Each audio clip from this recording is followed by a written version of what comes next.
богатство за къщата са ловните трофеи. Малко над 300 са като бройка. Повечето от тях са диви петли, още глухари. Отстрелвани са трофеите от цар Фердинанд и двамата му синове, цар Борис и княз Кирил. Така са отбелязани с монограм. Изписано е на поставките дата, месец, година. Главните букви е местността. Автентични са снимките по стените. Донесени са последните години от семейството на царя. Досещате се, че преди това тези неща не са били тук. Знаете, след 46-та година, когато е изгонена царицата майка с децата, Царска Бистрица е национализирана в края на 47 година и от тогава насетне е стопанисван от Съюза на артистите като почивен дом. Част от нещата са подменени в този период.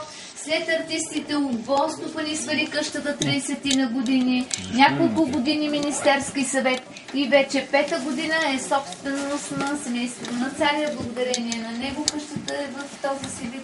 Мебелите в двете стаи са по-нови.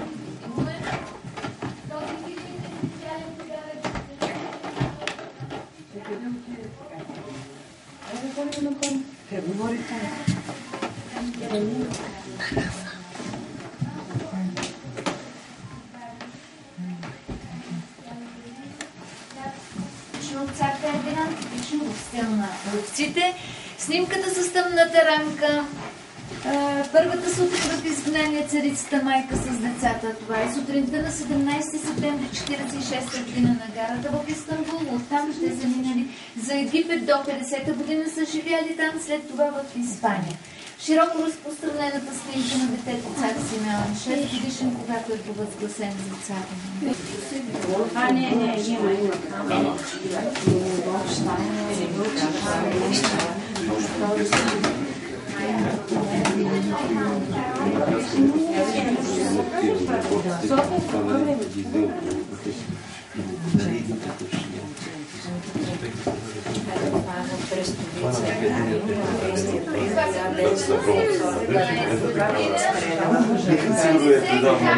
Печки има в къщата. Различни са по форма и цвят. Това са печки на дърва на принципа на акумулиращите.